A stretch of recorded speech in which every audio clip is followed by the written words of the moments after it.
They say our financial system is broken. This week, we're going to focus on how to fix it. And it's time to take our power and rise up and eliminate the fear in love. It sounds so warming. Doesn't sound. I don't just talk stuff and repeat stuff. I'm living this stuff. And you can thank me for covering your astro. Leading out loud. Leading out loud.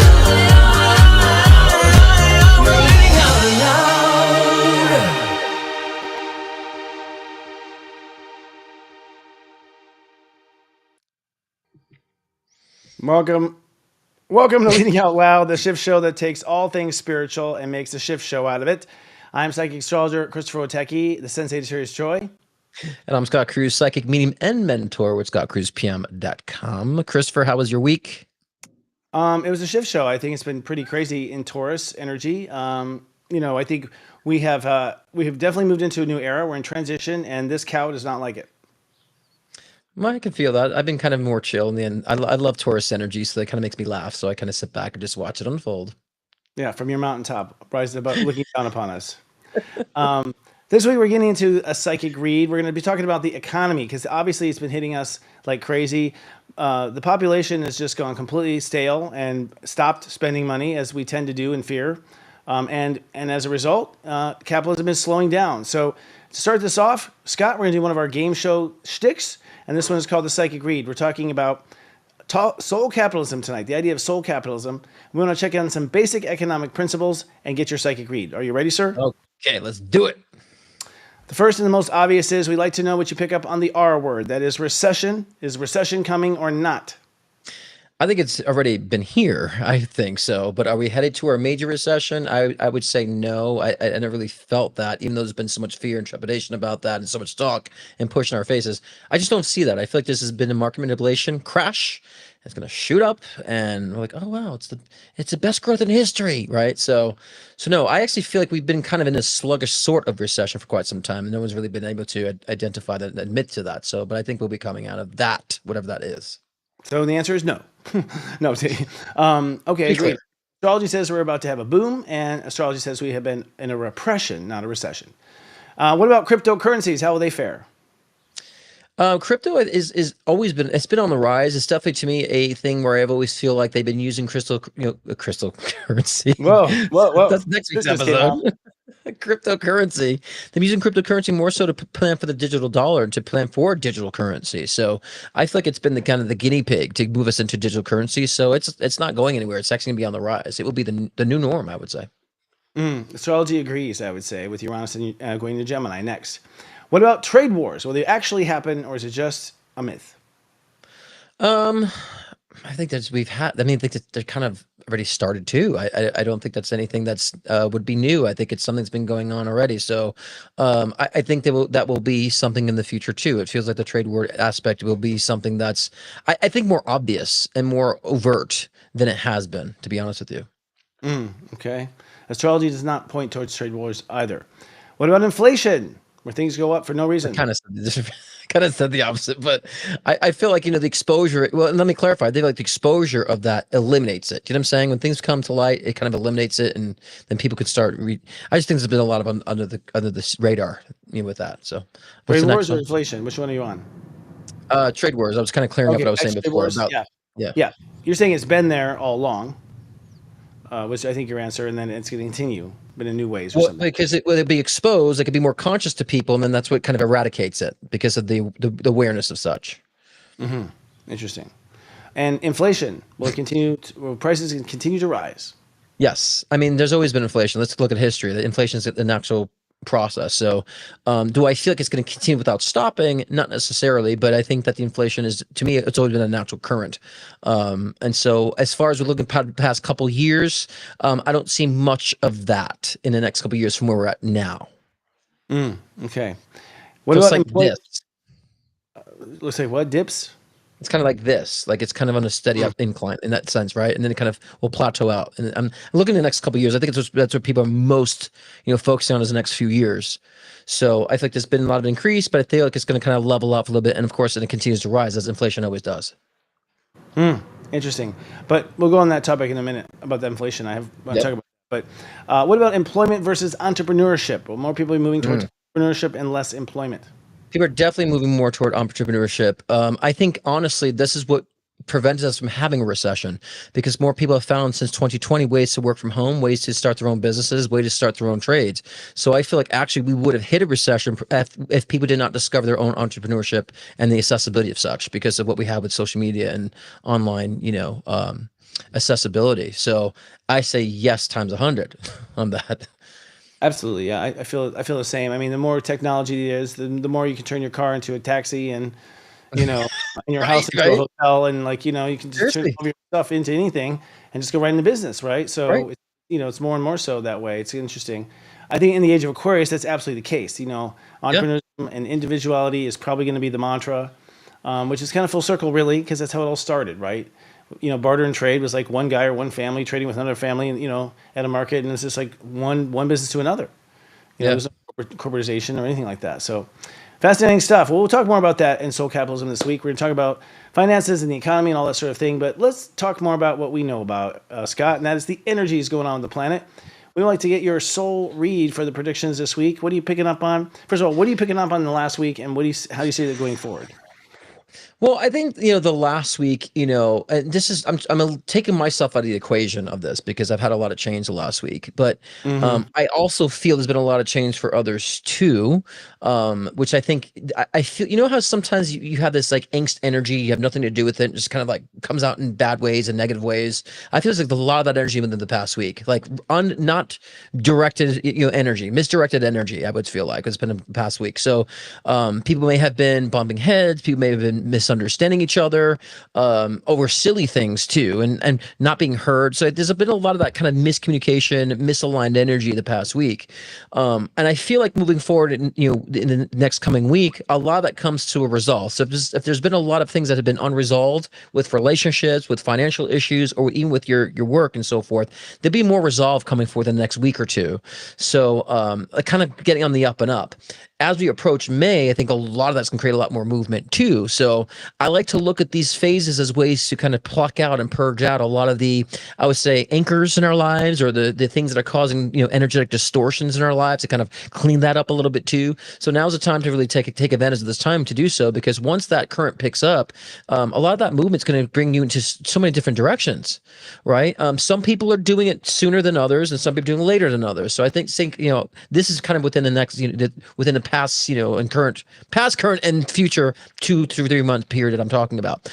And so, I would say, like I said, the week ahead, prepare for the ship to start sailing, prepare for that, don't start sitting around waiting for things to occur. Now you've kind of released those anchors, prepare yourself for that movement. Prepare yourself, and the movement is what exactly? The life is moving forward again, is what you're saying, or? Well, just things like it's like I was saying before, like the same relationships. If there's been misunderstandings in relationships, they come to a realization, they come to a conclusion. There's an agreement when it comes, especially when it comes to work. If you're trying to be trepidatious about move forward with work and aspects of that, and financially speaking, you'll start seeing more movement ahead with that. So I would say if you're allowing yourself to be in that alignment, not so much, standing back and holding back and just waiting for things to happen, of course, then things will never happen. But with the current, astrological and also energetic currents ahead, I think we need to be taking advantage of that, as we approach into May. Well, put up your sails. There's no question. I mean, the astrology, to me, that tumultuous week last week was the end of Aries, and not just the end of Aries, but kind of the last chance for the old ego to survive. And so I think a lot of Right. the egos that did not want to be put down fought, right, including mine. I Yeah. had my ego that did not want to be put down, and it fought. I'm like, what the fuck are you doing? But it's on autopilot, that ego, that fight or flight. And so I feel like we were wrapping up Aries, but not just wrapping up Aries, but wrapping up the fight or flight ego. Hmm. And I feel like we're basically birthing a new ego, which makes you cranky and like a baby again also, and as we move into a new era. So I did not expect that. It was human design that actually showed me that, and Ra talking about how there's going to be a new root chakra kind of like construction of the human race. It wasn't until I started to feel it I thought, indeed, that's what's going on. But looking at the planets, I mean, it feels like we have been transitioning from eras for the whole time. I mean, since I met you, Scott, we've been coming out of an era and moving into an era. It's a slow thing, and I think we've been coming out of dark age, past life. What defines an era? Probably what's loaded in your RAM from past lives. All the Right. shit going to face and you're going to play out in your life. So we played out all of our RAM. I think we're done with it. Neptune and Pisces going to Aries was the end of it. And there's nothing stored in RAM anymore. And literally, I think what's happening is we are now going to literally have Neptune move into the sign of RAM, and we're going to download a new story. I think we've been downloading a new story for some of Aries now, and I think that new story. I feel that new story actually is Atlantis and Lemuria and ancient stories. I thought it was going to be brand new, but now I'm feeling like we're picking up an ancient timeline. Is what's happening. So what's happening, in my opinion, is that we have a new life that's starting to brew here. And we have people fighting for the old life and the old way. And frankly, everyone's bored as shit with that. We don't want to do it anymore. It's so boring. So everyone wants something, I think, fresh and new. But the astrology shows, that it kind of happens over this weekend. So this weekend, we have the sun. Sun goes went into Taurus last weekend, first of all, April 19th or on Saturday. And so we're now building into the value system. The first 10 degrees of Taurus is values. And so what you value on the inside of yourself. And so people are valuing different things now. They're maybe valuing, freedom. They're valuing, not having to go to an office to work. All sorts of new values about what they want, what they value on the inside. That, by the way, is the basis of economy, and what people barter and trade. And then we have Venus conjunct Saturn in Pisces this Friday. And ultimately, what happens then is you're forced to drink the Kool-Aid. When Venus crosses Saturn, that's it. She's getting married. Venus is getting married to the Dark Lord Saturn. And that's it. What basically means that we're aligning with a certain spiritual story and a certain spiritual mission. 27 Pisces is a mission. So the planets say, okay, we all on some mission. Who knows what it is? I propose it was Atlantis.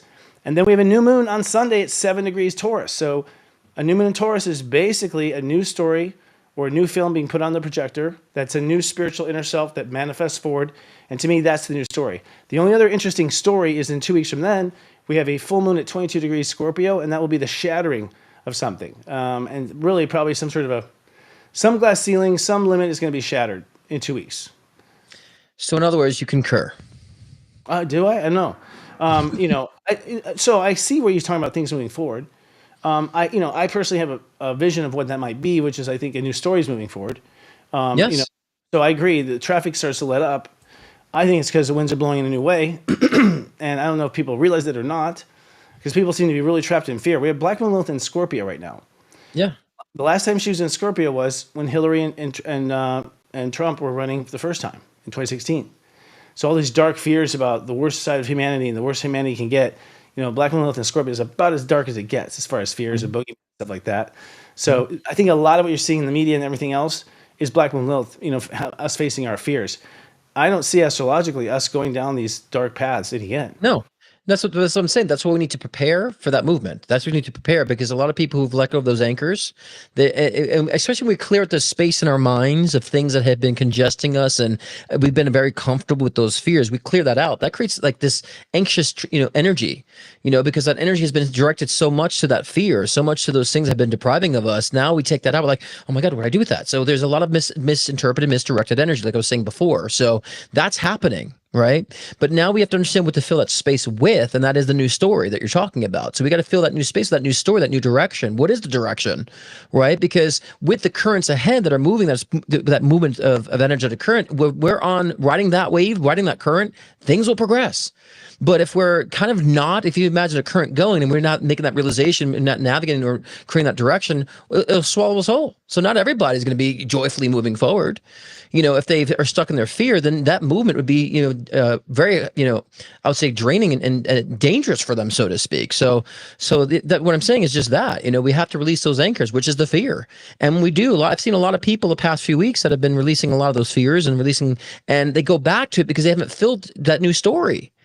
So they keep going back because it's comfortable. They're used to that, and so they stay in that cycle. It's like you're disconnected, but you're just going back because of habitual patterns and habits. The habits that you have. And so I think once we do create that story direction, then yes, then we can ride that current of wave and new movement.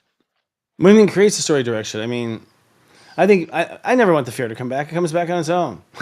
Black Moon comes back and boom, there it is again. There's the same damn thing again. So it's how we react to it, right? It's how we react to it, not so much how you respond. It's absolutely your power, right. For sure. How you respond is power. And I just hit the bottle harder. I'm just kidding. You just hit the bottle harder. This time you're going to drown it out. No, I think it gets lighter. Actually, it becomes a nothing burger. I think that's one of the parts of this last year. I think a lot of the and you hit it and you're like, don't scare me no more. Like I think Right. the end of it, Been there, done that. I can't quite tell if people are really scared about the economy. Well, I actually, we have evidence to show so. I mean, sales are down. We're seeing less spending from our It's customers. trepidation. Yeah. Yeah, people definitely gotten afraid and frozen a little bit, which is the wrong thing to do, y'all. The wrong thing to do, but yeah, I'll go spend some money for you. But ultimately, I think that's not the way to go. But the question is, in May, it seems as though we were basically manifesting a new path. And it appears that, looking at the astrology, I'm just saying astrology-wise, we're on a new path. It's a new path of values. I think people start to steer their ship into new directions of what they value that's different than what they used to value. And that's always what it is, that, Taurus and our desire for pleasure, that's always what steers the whole ship of Mother Earth. And then when Jupiter and when the sun hits Gemini, I think shift goes bonkers. So it looks like it is like popcorn bonkers in June, just bonkers.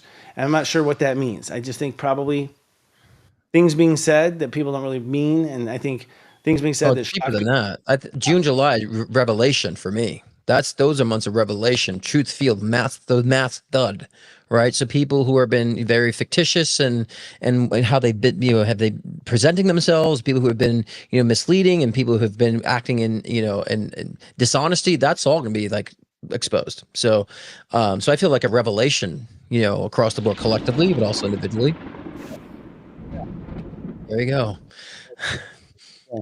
Well, interesting revelation. You've heard it here, folks. I hope that may be the case. For me, it's like I don't know if it'll be anything I haven't heard though. It's just now catching wind, right, to the rest of the world, or Well, it's right, because what we, of course, like as being in the spirits communities, and especially truth communities, we've been saying this for decades. Like, hello, and then people catch on. It's like, oh, maybe their intuition does exist. Like, well, duh, I've been telling you that for centuries, right? So yeah, those of us already know, but collectively speaking.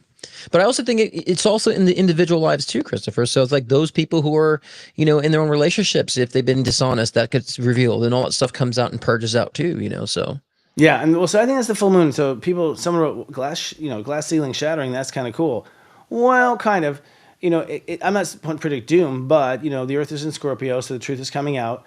I feel like next week in particular, once we get out of these early degrees of Taurus, once you hit Taurus, hits 11. Then it starts to be about 11 degrees. Then it starts to be about things in your life and the things you value in your life. And I think from step 11 to step 19, probably the biggest breakup history you've ever had in the United States. I mean, I think there's going to be a ton of breaking up. I think there's a lot of truth that's going to come out from people and immense of things, and because they want to move on, and a lot of sabotage because they want out and they don't know a way out.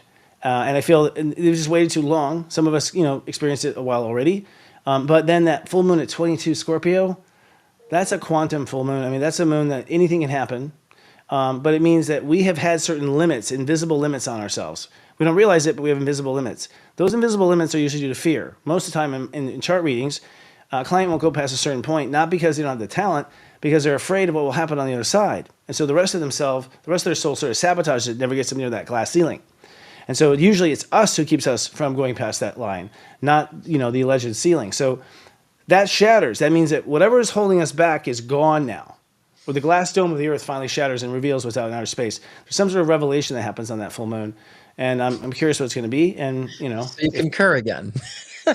do I concur? I don't know. I'm not really, honestly, I don't listen to what you say. No, I'm kidding. I have no idea. Clearly, unless you're trying to be a contrarian. I'm not trying to be contrarian. I'm sharing my opinion. I don't remember, sometimes I don't know where you're going with it, but I assume you, as brothers, are always on a similar page. Yeah.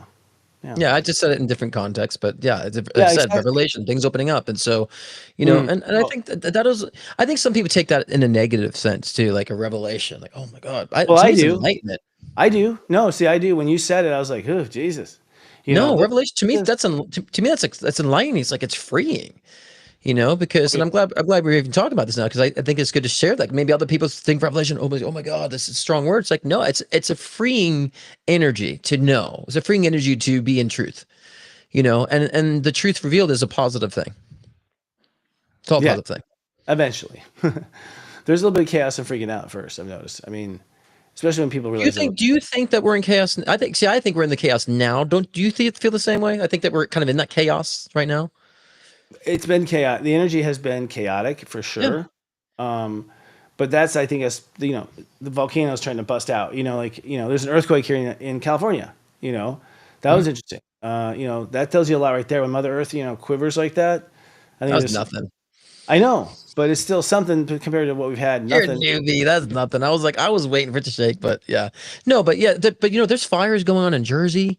There's a lot of things erupting right now, so there's a lot of things going on, just I always say that's Mother Nature is always responding and when we are, acting up, right? So, Well, I felt as whenever Mother Earth shakes like that, even a little bit, and not huge, I think it's kind of a warning, like for one, and I think secondly, it's a release of tension. And so I saw there's a huge yeah, release of tension. We had a lot of tension to release, and I felt that tension. There's no question about it. I can feel Spend the tension too. yeah, absolutely, yeah. You cut a knife with it sometimes. No, cut a knife with it. The Backwards. tension. He Yeah, cut it with a fork, yeah. yeah, totally. So, anyways, tonight we're going to talk about things that resonate with money. It's called soul capitalism, and we're Mm. talk about how the soul can be infused with capitalism. And it's a very good topic for Taurus and a good topic when the stock market is crashing. But Scott, you have something to say, something to buy? Well, if you guys are struggling during this time, of course, sessions are open for April. I'm opening up May soon too. So if you ever have, questions about where you're heading in this movement, because it could be very uncertain. And a lot of times people go to see psychics and mediums because they want to understand where am I headed. So especially what I'm really designed to do with my work is to read your trajectory. What's going on? I always like to say I'm a trajectory surgeon and say, this is here. We got to move this here, put this here, do this and maneuver here to accelerate things here. So if you want more clarity on that direction during this time, and your financial certainty, scottcruzpm.com, book a one-on-one life reading with me. I also offer mediumship sessions, which is interesting this month. I've been getting a lot more mediumship sessions. So it's interesting to see people want to connect with their loved ones and spirit. So, because there's times when there's none of those. So perhaps there needs to be more connection to spirit too during this time. But again, scottcruzpm.com. And you can find me also on my live show. I didn't realize we're doing this too. Find me on my live show tomorrow night for Create Your Own Matrix, where I'll get into this aspect. We always hear all the time about escaping the matrix, leaving the matrix, breaking the matrix. Well, what about creating your own matrix? Tomorrow night, 6 p.m. Eastern Time, 9 p.m. Pacific Time, I'll also be doing live readings. If you didn't catch my last show, you can catch that on the recording as well. So join me tomorrow too. All right. I thought for the What way do I do? that we're going to video there. Okay, that's awesome, man. We will join you, and it's going to be an enjoyable time. So it's going to be like really a strip of us, you, me on the nighttime now. Right? Yeah, let's take up the whole week. Come on. We're going to own it. Yeah. So we're talking about soul capitalism today. It's a term I've been dear to my heart for some time. And there's a lot of fear right now with the economy, but we're light workers, so we're going to focus on the solutions and lead out loud. We have a special guest, our executive producer here, Eric Elahi, joining us today to talk about her book, Soul Capitalism, How to Take Back Your Power and Change the World. I love it. Such a 29-degree Libra kind of title. She is a 29-degree Libra sun, and she has a coaching consulting business helping others align with purpose, with profit, and she will also be speaking at the Unite the Light. She'll be on our panel, Conscious Capitalism. She's also our producer here on LOL, so we had no choice but to do this plug. Welcome, Erica. So, how are you, dear? Is she there? She's coming up. Okay, I'm let's here. get I'm that. here. Yay. Hello. Thank Mike is you. live. So I'm just curious before we get into it, is like what inspired you? Because I had no idea you were writing this book. You just announced you had a book. So what inspired you to do it now, Yes. etc.? Yeah. Yeah. So it's a book I've actually been working on for a while.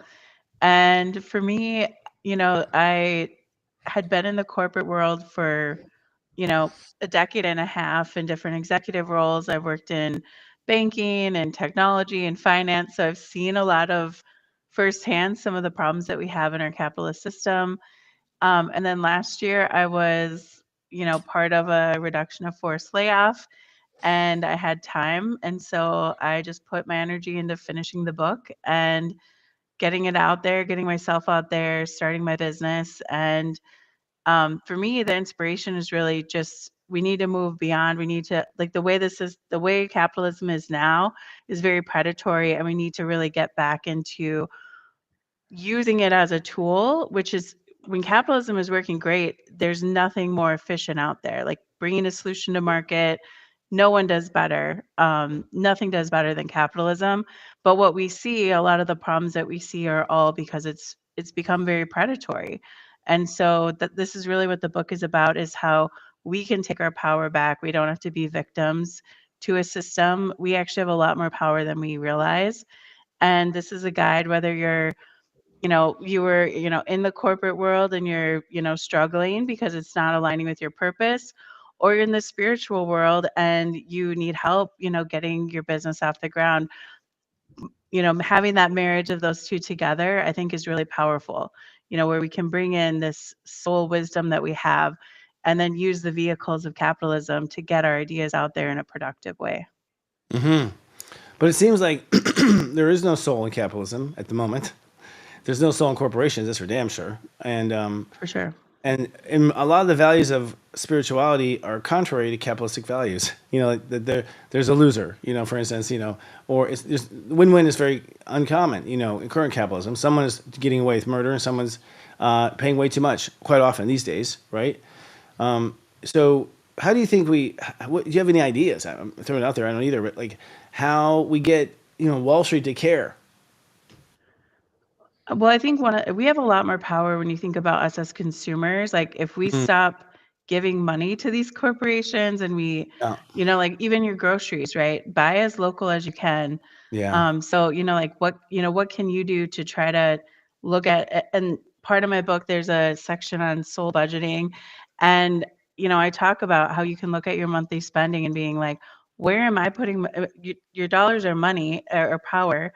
And so where are you directing that power? If you're giving it to the corporations that you don't align with your soul, you're giving your power to them, right? And so you are seeing consumers already starting to care more about like the food that's going in their body.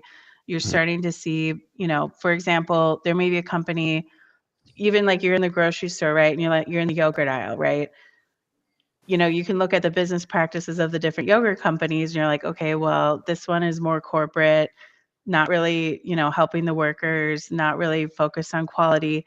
And then there could be another yogurt company. I'll just use Chobani as an example because they're in my book, where Chobani is a yogurt company that they look at all the stakeholders, not just the shareholders, and they've actually made the employees shareholders as well. So a lot of the people who, when you look at the founder of Chobani, he went into a town that had a rundown factory and, it was a very depressed economy.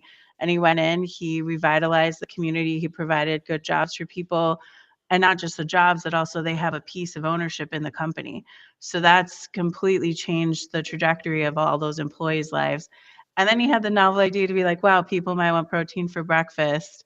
Like, let's make a yogurt that actually has protein in it, right? And instead of just what Yoplait or some of the other companies are doing, just adding sugar, right? Like they're like, oh, we'll just keep doing sugar, adding more flavors, adding more sugar and different flavor profiles and varieties. It's like, no, they could do something that actually provided a solution, but then do it in a way that uplifted everybody. Yeah. Yeah, yeah. Let it pour out. Well, it's It's yeah, great. because it's all about cost. It's about, it's become more about profit, and than actually, because if it's coming from the soul, then it wants to make people healthier, people better, so they would actually be more of a customer. But instead, because we have these corporations that are tied in with big pharma, then it benefits them to just do it cheaply. Doesn't care about the ingredients because then they're connect with big pharma. So I think it's a whole the monopolization that's happened, with these, with companies and with big pharma and politicians too. Primarily is where it's gotten very, I would say, corrupt in that sense. So the question is to you is does that mean capitalism in itself is bad, or is it because there's a yin yang to everything that we're just starting to notice how capitalism has had the negative effects to our economy and also our society? Yeah, I mean, I will. If you go back to, and I'll nerd out a little bit on economics here, but if you go back to Adam Smith, he talked about the efficiencies of markets, and all of that is still true. When you look at the core of capitalism, the markets are very efficient in bringing solutions to the masses, right? Like that is the efficiency mechanism of capitalism is still there. What has happened, we saw it during the robber baron era of America, and then we also saw it even in economic theory with Milton Friedman, who came out of the University of Chicago. He really talked about how the goal should be to maximize shareholder value. So then only the shareholders were the only focus of the business leaders. And you see that, right? Like you're seeing this in corporations now. They only care about the next quarterly earnings.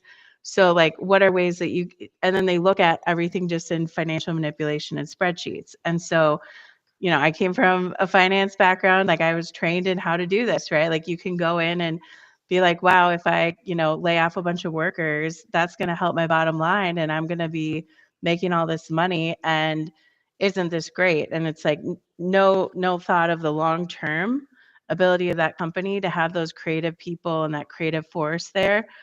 And then also the actual focus on the consumer, right? Like, how are you bringing new solutions? Like, a lot of times companies won't invest in R&D, right? Because those like, they'll be like, oh, that's an expense that we don't want to take on, that'll mess up our financials.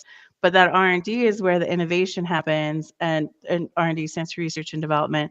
So that's exactly where that creativity happens, and that's not being invested in. And so, you see it in some ways in startup culture, where like a lot of you see this, the companies are just buying other small companies up, Mhm. because then they don't have to invest in R&D.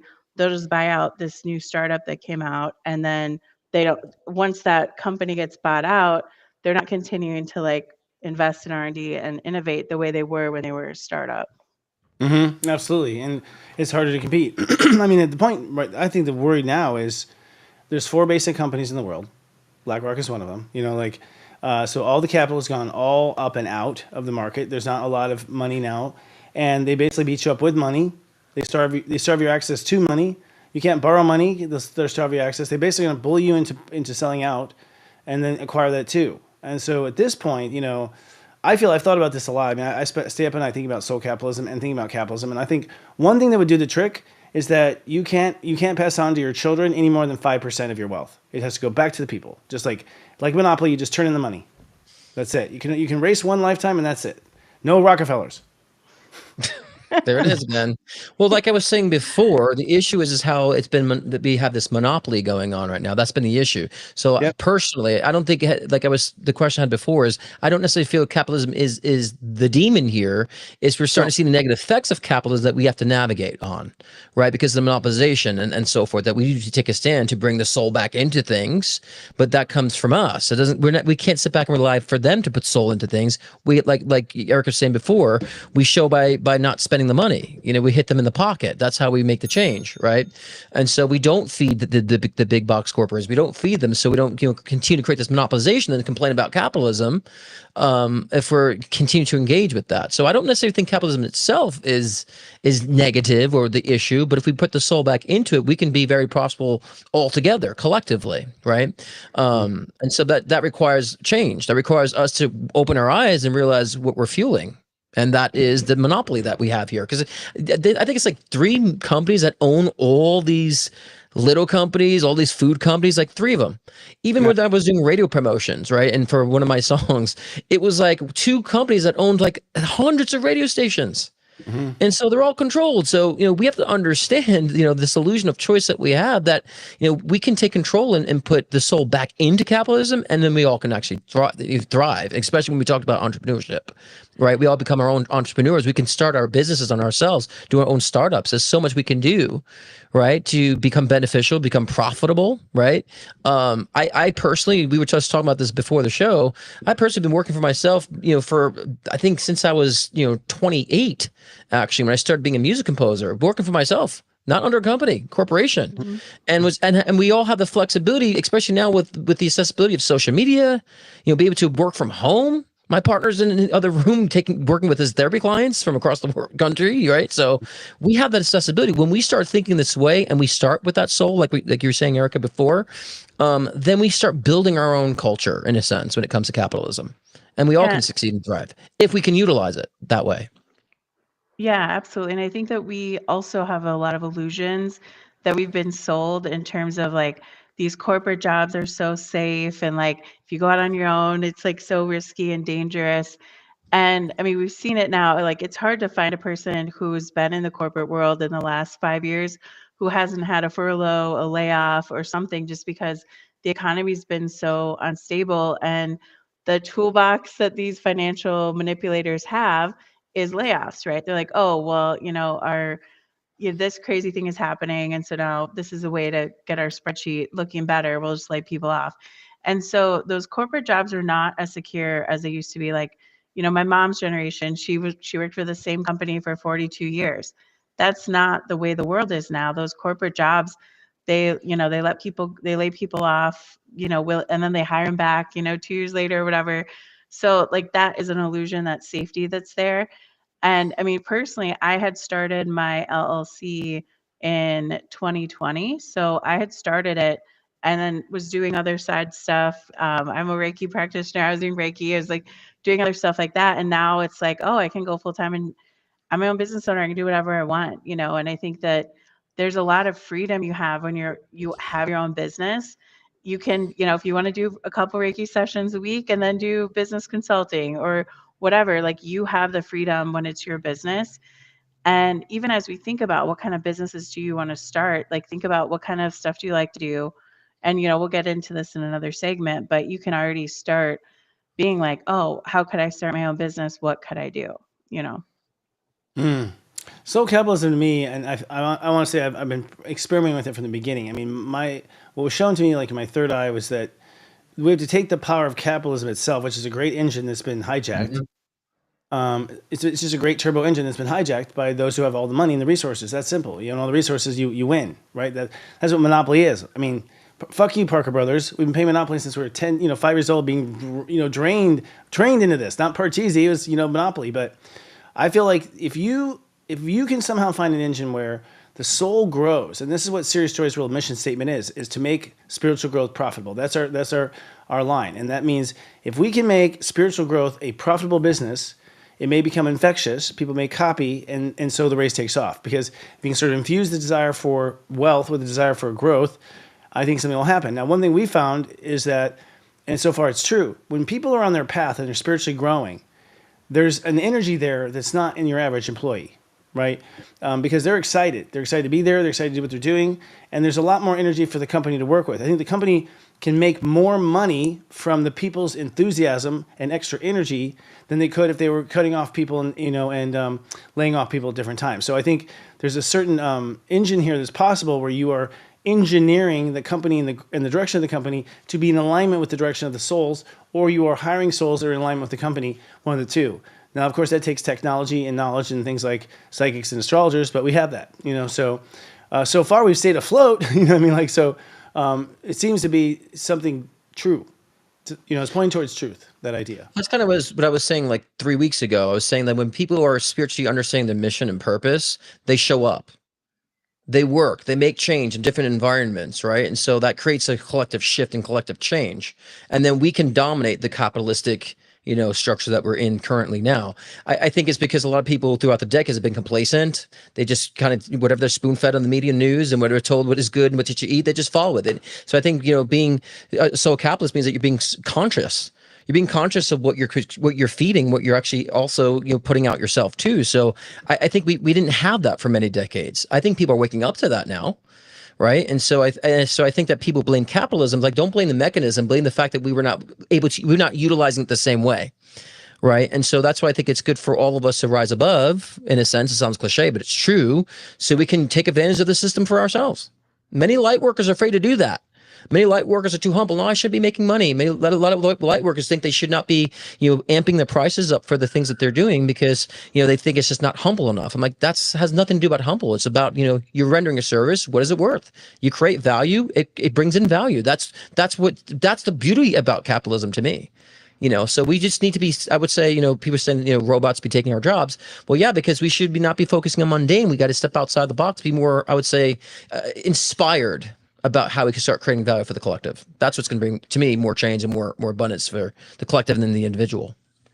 Yeah, and I'll also say, there's a lot of stuff you have to end up doing when you run a business that maybe you didn't think about, as an employee. And, maybe it's writing emails or whatever, like email marketing, things like that you're like, oh, I've never done this before. I was in finance or whatever. You can use a lot of the tools that are out there now. Yeah. ChatGPT, some of the AI tools, like they give you a starting point, right? And so especially with something new you've never done before, you get that at least like, okay, here's my rough draft, and then I can personalize it. I can put my energy into this, but at least I have a format to work with, and it helps me, it saves me, 2 hours of just brainstorming or whatever. So use the tools that we have. I mean, the corporations are using these tools too. Why shouldn't we use them for our businesses to make us Hmm. more efficient and to get our stuff out there in a more productive way? And I mean, also collaborate too. Like maybe you've never made a website before. Right. I personally know a couple of different light worker type people who build websites, and like they do it in a way that'll align with your energy and all of that. So like you can collaborate with other people, and I think that's something that we're going to be better at when we're soul capitalists than the corporations are. They're not great collaborators. They want to compete. They're in this hyper competition mode. Where we're like, you want to be Pepsi, I'll be Coke of whatever, and that's fine. We can work together. Our audiences are like we're an expansive group of people. We can grow together. Yeah, I think we're it becomes real competitive is when you have no difference. You know, like airlines, for instance, it's very little difference. It's like it's the same. They're both made by Boeing, and Airbus. It's the same interior fabric. It's the same crappy food. It's the same people working the same airlines, and somehow one's better than the other. So Mm. I think that's where competition gets really kind of icky. In the lightwork field, I don't believe there is competition because people are drawn to the product that you want, and they're willing to pay for what they want, and there's also always limited supply and practitioner, so the value is a bit higher, I think, than you would see, in the average world. But I agree. I think that where lightwork can get ahead is collaboration because we can help if we help each other, if we have the value set already there. That we're going to need to do something, and this is probably what Unite the Light's about in our conscious capitalism panel. We don't have the billions. We don't have the lending power, and we're a small fraction of the population that I happen to think is everyone's going to need around the corner. I don't think AI is going to solve your mental problems. I don't think robots are going to, help you overcome your karma. I think it's untouchable for probably decades by technology. That's not arrogance. That's just understanding the depth of the soul. So for that reason, I think we have to get organized, and I think we have to start to come together in certain forms and hold each other's, have each other's back, in this capitalistic world, because that's the only thing we'll be able to leverage, I think, against resources, is each other and collaborating. Yeah, absolutely. And I think, if we want to learn more about soul capitalism, we're going to share a quick clip about my book and then also about We were Unite the Light. Told the world works a certain way. Chase success, play the game, follow the rules. But what if the game is rigged? What if your power was never really lost, just misplaced? Soul Capitalist isn't just a book, it's a wake-up call, a roadmap for reclaiming your power and rewriting your story on your own terms. Because changing the world doesn't start with a movement, it starts with you. It starts with creating a world that reflects your highest self. Soul Capitalist is a guide back to your truth, a call to awaken your inner power and lead from the light within. Soul Capitalist, how to take back your power and change the world. Available now on Amazon and Barnes & Noble. The Unite the Light Lightworker Summit is reborn in 2025, May 17th to the 19th, reincarnating in Nashville, Tennessee, the capital of country music life. If you live to make the world a better place, we invite you to gather and co-create for 2 days. Day 1, meet curated, heartfelt influencers sharing strategies and innovation. Day 2 calls for conscious conversations. Lightworker power panelists discuss industry urgent topics. And for the first time, you requested, we co-created a third day, a 36-hour, ultra-private, closed-door Whisper Summit. We call it Afterglow, where 2 or more gather, featuring high-wattage leaders of light who share unpublished career advice and trade secrets. It all takes place in the luxurious Gaylord Opryland Hotel, where you may enjoy a full spa, poolside drinks, and tasty dining. And don't miss our Honky Tonk Sumper and Step Networking event happening Saturday night. Wear cowboy attire, feast, and learn astro secrets about you and cosmic allies. Consider this an invitation. Let us celebrate our ascension at the brightest gathering of love in the world. Ticket sales are open now at unitethelight.love. That's unitethelight.love. Awesome. And, let's point out there, you don't have to travel to Nashville to watch and be a part of this. We have Unite the Light streaming tickets now available. We have a lot of people who are also selling as affiliates, and if you want to sell as an affiliate, that would be great to have you. We're going to be streaming the entire event. I mean, we're talking about 16 hours of content plus additional content right from Nashville, Tennessee. So I think it's time that we all plug in, we all stay tuned, and I'd like to hear everyone's opinion out there about soul capitalism and what we do next. That'll be our final panel, and Erica will be on that panel too, incidentally. Yes, it'll be cool. So today we're talking about soul capitalism. There's a lot of fear right now with the economy, but we're going to focus on the solutions. And in this next topic, we're going to shift degrees a little bit in what we're talking about. And let's talk about the idea of moving from an employee to an entrepreneur and actually starting a business that aligns with your soul capital. A lot of people I talk to are like, oh, I can't do that. It's too much for me. It's too much. And I'll tell you, it is a lot to learn in the beginning. It is a lot. But there's also a lot of agencies that are there to hold your hand. But 44% of the new entrepreneurs launch their business while still employed. That's important to know. I launched mine while I was still employed and was fired shortly after. No, I'm kidding. I was laid off, but it was perfect timing. 75% of the world's richest people are entrepreneurs. 15% of the richest are investors. 7% inherited their wealth. 3% sportsmen or actors. And 0% were employees. Whoa. Employees were never the richest. Interesting. And it looks like we have a quote here from Erica. And Yes. do you read that or do I? Yeah, I can read it. Go Yeah, ahead. I'll give you a break. Yeah, so I mean, this is something I discuss in my book too. So at the beginning of America's history, most of the workforce was actually self-employed. So a vast majority, around 80% of Americans either had their own farms or their own trade that they were employed in at the time of the revolution. And by 1870, only 1 in 3 in the workforce were self-employed. By 1940, that had decreased even further to 1 in 5 being self-employed. And now it stands at just 1 in 10 who are self-employed or own their own business. One of the interesting things is in the last couple years, since we went from, oh, we lost Christopher. That's right. Anyway, since we went from after the pandemic, we have seen an increase for the first time in American history, where now it's around 12% as of the end of last year who own their own business. So we went from 10% to 12. So we are starting to see a uptick of people starting their own businesses, and we're seeing it, and it's something that I think is important to see. As you're out there, be like, you're not alone. There's other people who are now starting to be self-employed, and maybe they have another job and then they have a side hustle, but we are seeing this return of entrepreneurs in the data too. Yeah, and there's a lot of people that who are wondering, well, how do they begin to do that? And I always say you got to find out what interests you as far as what you can bring to the table as far as what's valuable to you and what could be valuable to others. I think that's where people need to start, and really having what are you passionate about, what are your skill sets, what are your talents that you can do, and what you need to apply to get things going. Of course, you can always learn. I think people shoot themselves in the foot because they don't realize, oh, I can learn that, or I can adapt those skill sets. I can adapt those qualities in the future. But start with the premise of what do you find valuable to you? What do you find, that's unique that you can bring change on? And so when you start there, and I would say passion is always like the fueling, is the catalyst that allows you to push yourself forward, to work for yourself, to do things for yourself in that sense, to where you start saying to yourself, I believe in this idea. I believe in this purpose. And so whether it be light work or whatever it may be, I think that's where you start getting your brain on board, your intellect on board. It's deriving it from the soul, because your soul purpose and soul expression, it needs to be expressed.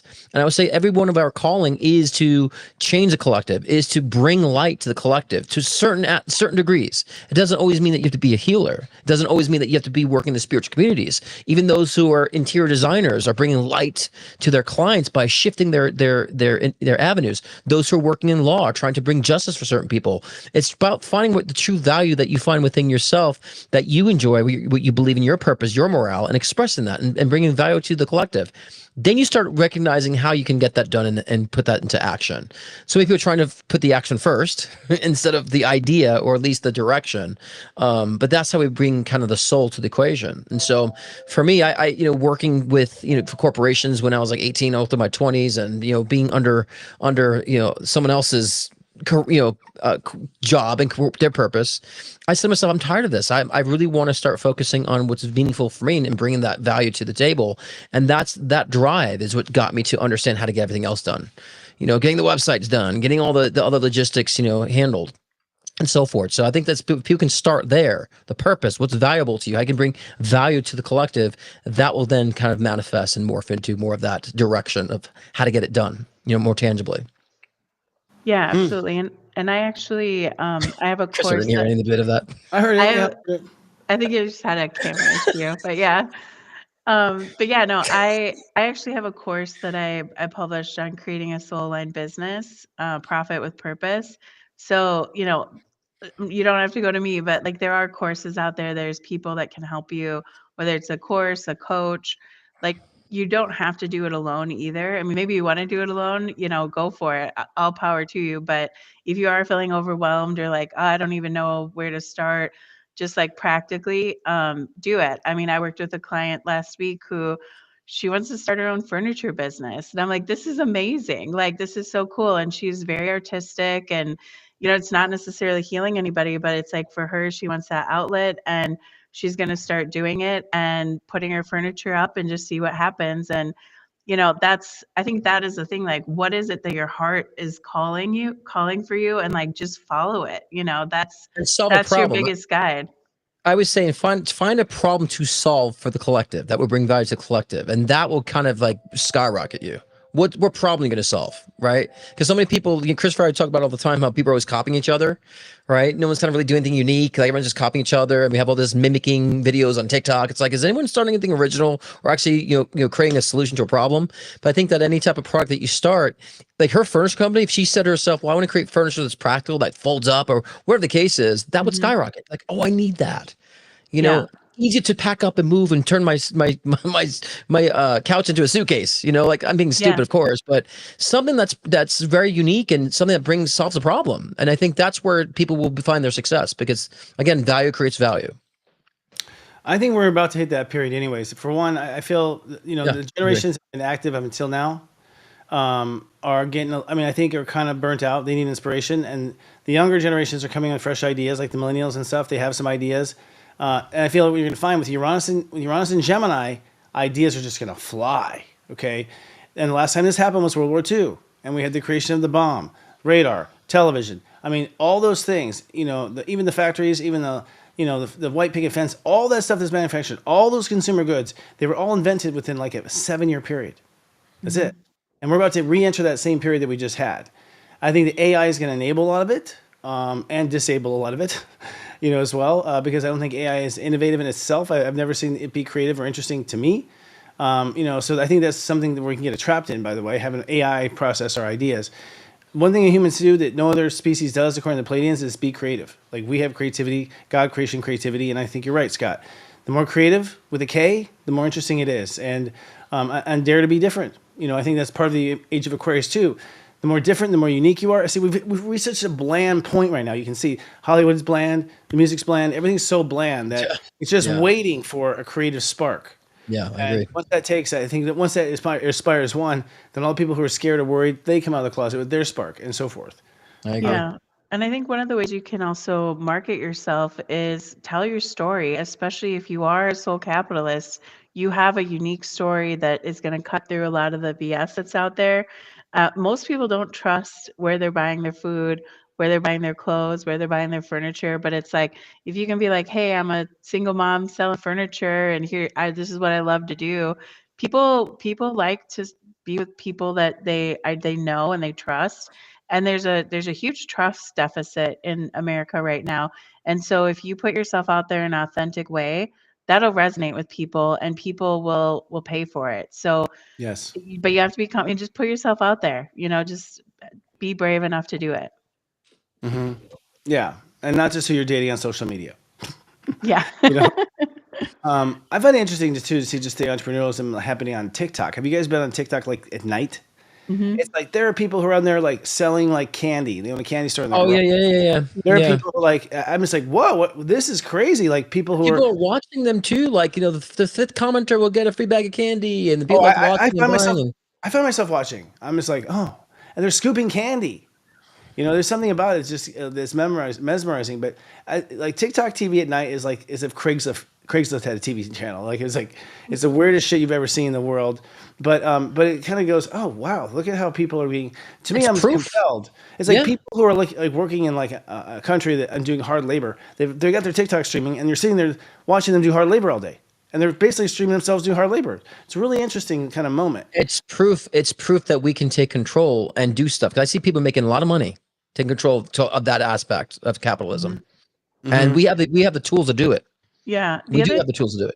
The other benefit that people don't think about when you go from an employee to an entrepreneur is you have way more tax advantages when you own your own business.